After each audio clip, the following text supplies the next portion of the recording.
Let's look at the top quarterbacks in the NFL. If you ask Google AI, you get the usual suspects: Mahomes, Allen, Jackson, Burrow. The next tier is more interesting. You will always find Los Angeles Chargers quarterback Justin Herbert in the next tier from 5 to 10. Check out these rankings from ESPN in July. They had Herbert in 7th. And they also make 2 points. First, quote, Herbert's 3 interceptions on 504 attempts marked the lowest interception rate, 0.06%, by any qualified quarterback since Tom Brady in 2016, end quote. 2, quote, many evaluators agree, if starting the league from scratch and drafting quarterbacks, Herbert is still getting picked very high, end quote. Not by me. Here, I'll make the case that Herbert is closer to NFL average and how the Chargers might still win this season. To evaluate Justin Herbert, let's look at 2 metrics that tend to be pretty sticky for quarterbacks. First, I'm going to look at PFF passing grade. PFF has 2 people watch every play in every NFL game, and they assign a grade to every player on the field. Obviously, for the quarterback, the passing grade is the most important. I will focus on the PFF passing grade in a clean pocket, as this tends to be more stable than the passing grade from outside the pocket. Over the past 3 seasons, I look at Herbert's rank among quarterbacks with a minimum threshold of pass attempts. Second, the quarterback needs to win on a play-by-play basis to move the offense down the field. It would be really nice to rack up chunk plays, but it usually comes down to winning on a play-by-play basis. To quantify this, we'll look at passing success rate. This is a key metric at the power rank in the NFL and also college football as well. Success on a play is defined in terms of the number of yards to the next first down. You need 50% of those yards on first down, 70% of those yards on second down, and obviously 100% of those yards on third down. I take passing success rate for individual quarterbacks, and I adjust for the defenses that they have faced. Let's look at Justin Herbert over the last 3 seasons. In 2022, he had the 8th best PFF passing grade from a clean pocket. In my adjusted passing success rate numbers, he had a rating of 41.8%. That is his predicted passing success rate against an average NFL defense, and this was lower than the approximate 43% passing success rate in the NFL over the past 3 seasons. This was a season in which Herbert's top target was running back Austin Eckler. That's obviously not ideal. Wide receivers Keenan Allen and Mike Williams were dealing with injuries. The Chargers went 10-7 that year, but lost at Jacksonville in the wild card playoff. 2023, Herbert had the 14th best PFF passing grade from a clean pocket. In my numbers, he had a passing success rate of 42.6%. Veteran wide receiver Keenan Allen came back to be his top target. However, the Chargers went 5-12 that season, and head coach Brendan Staley got fired. 2024, Herbert had the 3rd best PFF passing grade in a clean pocket. In my numbers, he had a 42.6% passing success rate. Jim Harbaugh came in as a coach, and rookie Ladd McConkey was his top target. A few things to note about these numbers. First, Herbert hasn't exceeded the NFL average in passing success rate over the past 3 seasons. This is not good. Second, there is only one metric over these past 3 seasons that solidly puts Herbert as a top 10 quarterback. That would be his PFF passing grade in a clean pocket this past season. This is by a case that Justin Herbert is not a top 10 quarterback in the NFL. If we are redrafting the league from scratch, I am not drafting Justin Herbert high.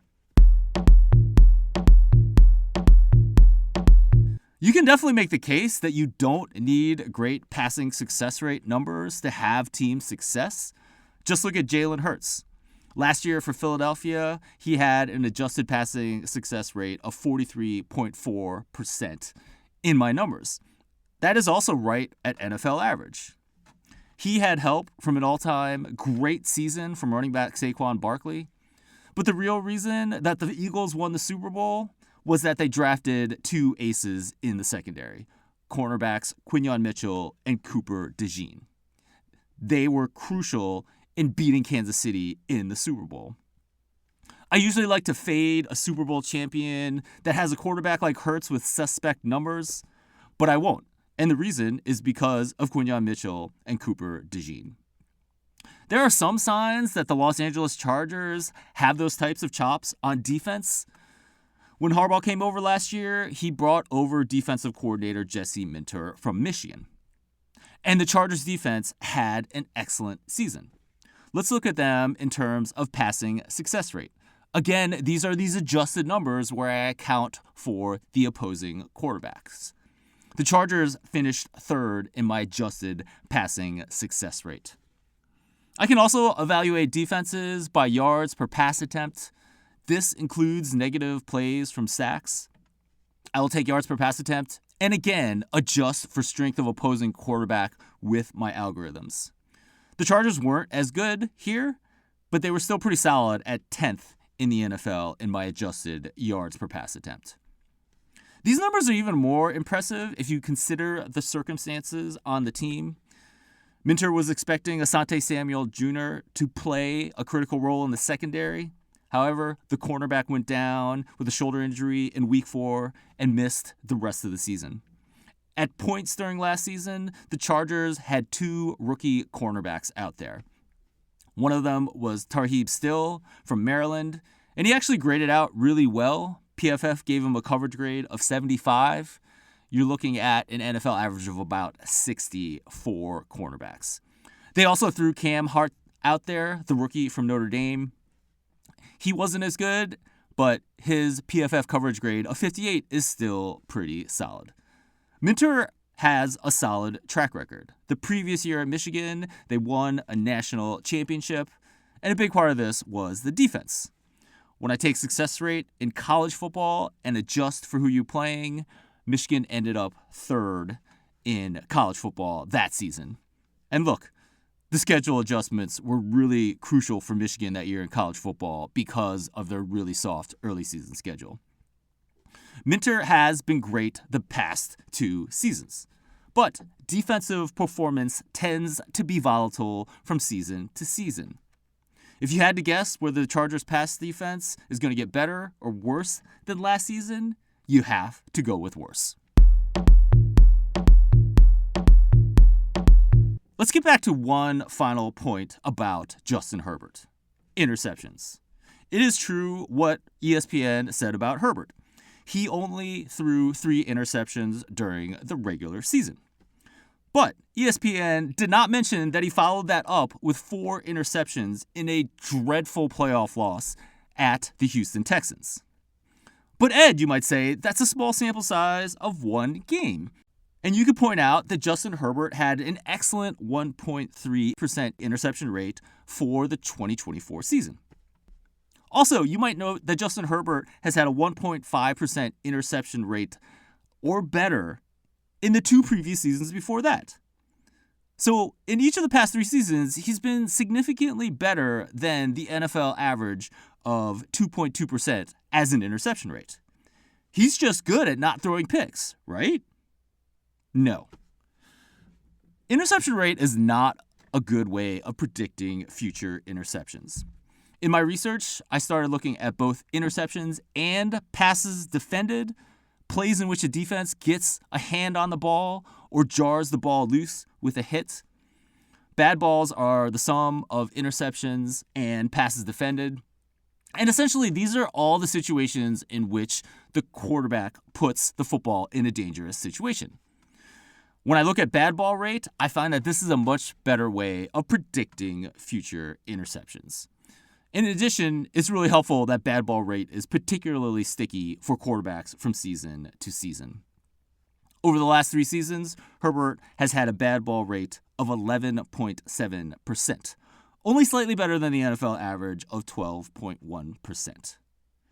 But there is no world in which he can sustain the 1.4% interception rate from the past 3 seasons.